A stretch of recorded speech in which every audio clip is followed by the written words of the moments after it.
Hi there, my name's Dan, also known as Elements. Welcome to a new set of tutorials and hopefully the start of a lot of new videos that I'm going to be posting on this channel.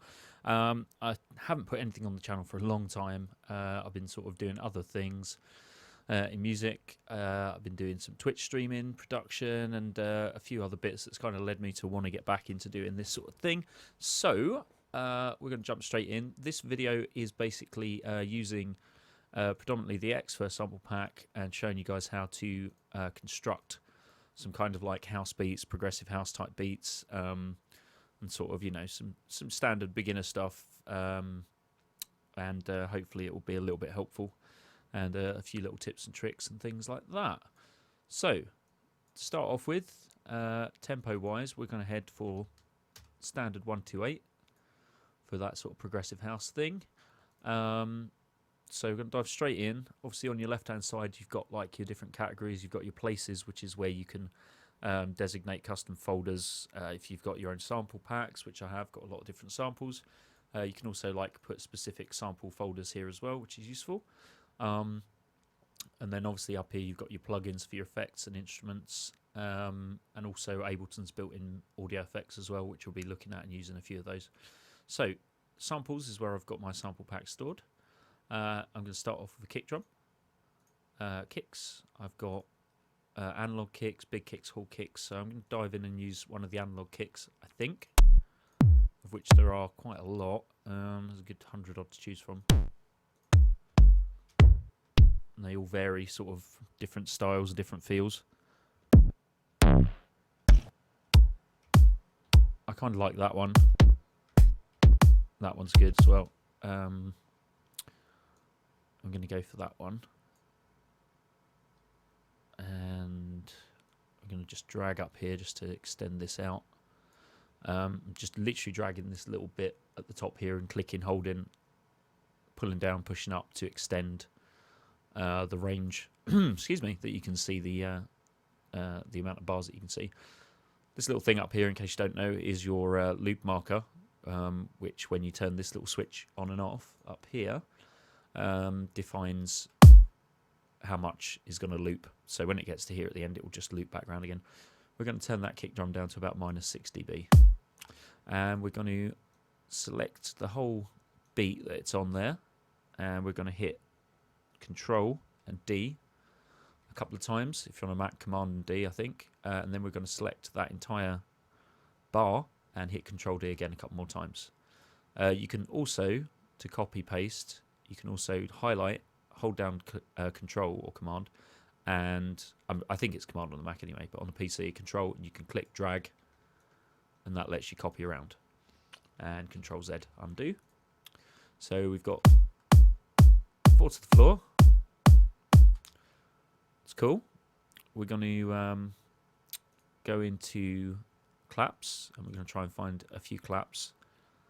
I sometimes like to use a single clap. Sometimes it's cool to have a clap, 2 different types of claps, and have them kind of panned hard left. Well, not hard left, but sort of, you know, a bit left, bit right. So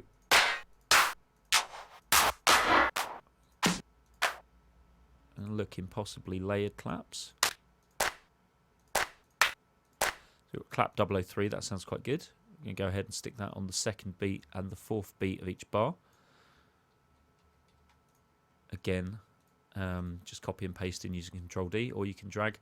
A few people have asked me why I don't use drum racks or drum machines, and simple answer is I just don't. I don't like them. I prefer to just put down samples manually. That's just my workflow. Could be different for other people. Might prefer to use drum racks. It's absolutely fine.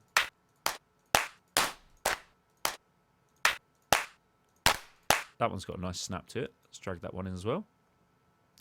And stick that on the 4th beat. Highlight that bar. Paste, copy. Copy, paste. We can select both of these by holding Shift. Click in there, hold Shift, click there. That selects both channels. And that means that when you manipulate any of the controls, it will do it on both channels at once, which is useful. Turn that down a little bit. See what that sounds like. I'm going to pan these a little bit.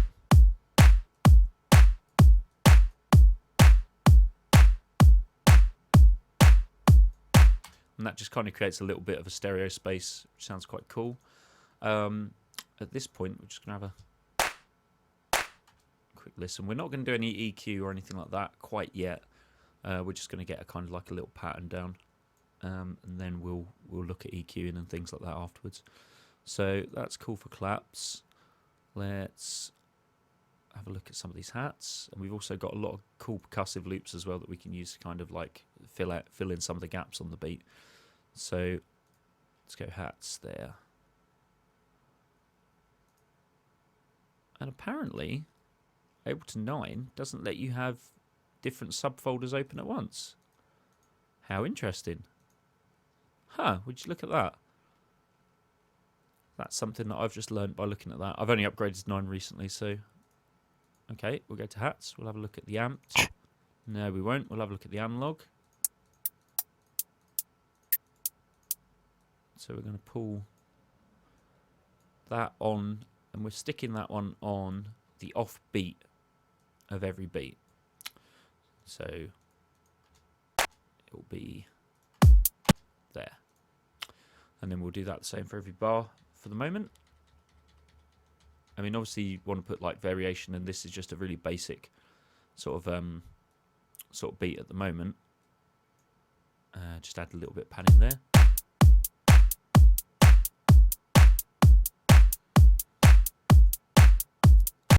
But you can move these out to be in different positions. You know.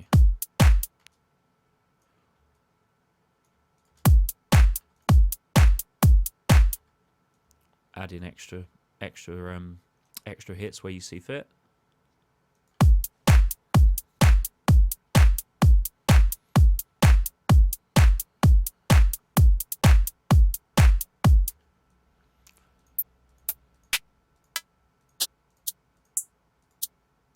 We might stick that maybe on the same beat as the claps,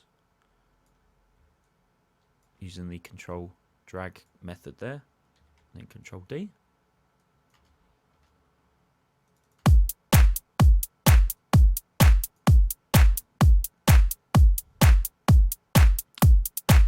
Panning it off to the left.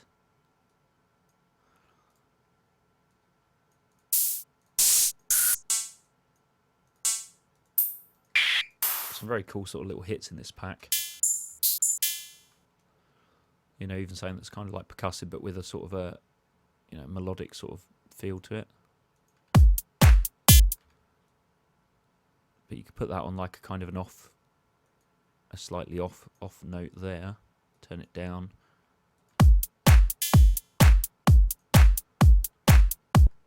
Maybe have that every bar.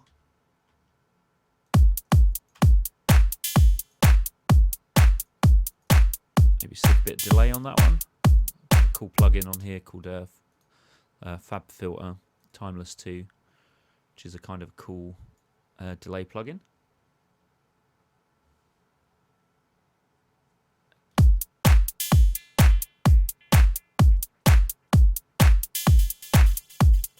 Just have it on the straight mix there.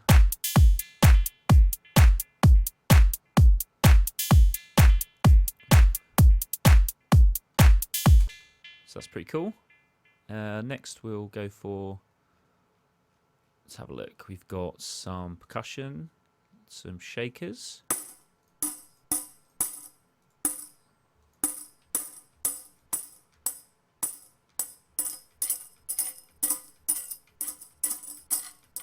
It's like tambourine sort of stuff. Again, we'll put that in a different place, see what we can do. Maybe there or something.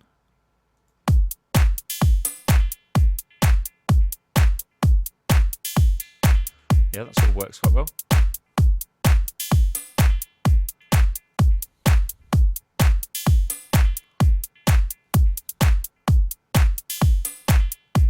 So at the moment we've got like, what, 7 tracks going. We've got a kick, we've got 2 claps that are panned. We've got a hi-hat here, another kind of shaker there, sort of a percussive but pitched, almost pitched sort of synthy element with a bit of delay, and another shaker, another tambourine bit going on there. So that's a good starting point, basically. Obviously, we've got no real effects going on any of these bits. We haven't EQ'd anything. So we could add a little bit of reverb to these claps. When you load up Project in Ableton 9, it already comes with a reverb and a delay already sent to this these return tracks here. So really, all you need to do is, if I solo these out and play them, this here will be the first return track, so we can add a little bit of reverb there.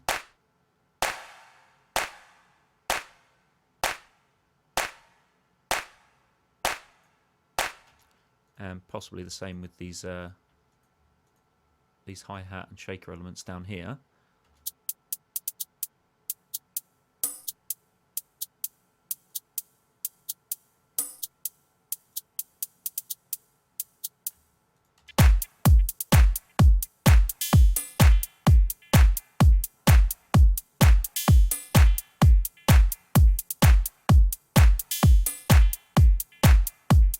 Turn that down a little bit there.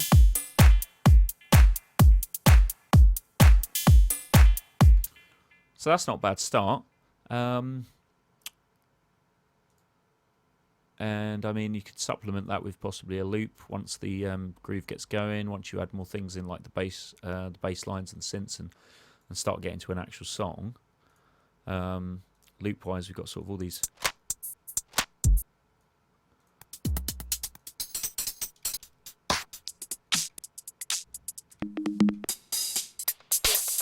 Oh, look at that! Steam's just finished downloading Fallout 3. Cheers, Steam! Immortalised forever on YouTube.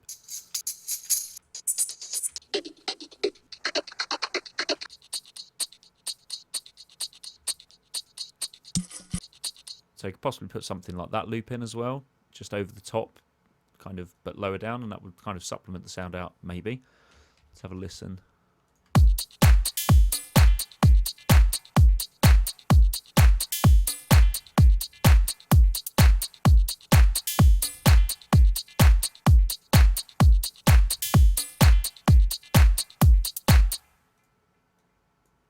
And there's probably just a couple more things that I'd add into that.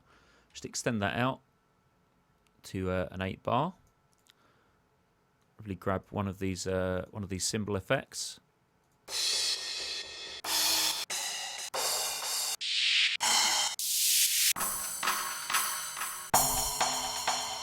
Maybe something like that one. If we double click on that, make sure it's not warped, because we're currently at the right tempo for that that sound, which is 128 BPM. Turn it down a little bit.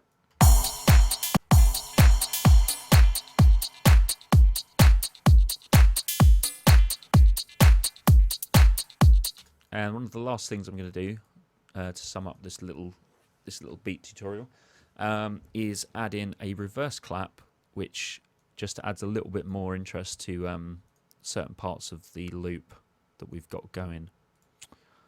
And so we've got our claps up here. So what I'm going to do is I'm going to go back to the claps folder and go to possibly layered claps. Choose one. Sounds quite good like that. I don't think we're using 7 for anything. So I'm just going to right click on this clap channel here, click insert audio track, drag it to above the claps just so I can see what I'm doing. I'm going to drag this clap in here anywhere, doesn't really matter. Double click on it, and down here there's a little rev. Click that, we've got reverse. And then what I'm going to do is put that probably before the 4th clap, and then drag it so that it's just before the clap comes in, and turn it down. Possibly make this a bit shorter depending on how we want it to sound. Click right click on it and click show fades. Make sure that it fades in there, and then have a listen.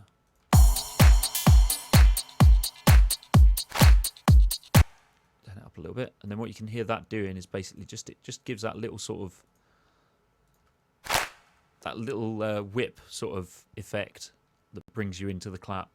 You You can kind of use it to varying effects on every clap if you want, but I prefer to kind of keep it a little bit less repetitive and then just have that kind of once every 2 bars, and then that's done like that.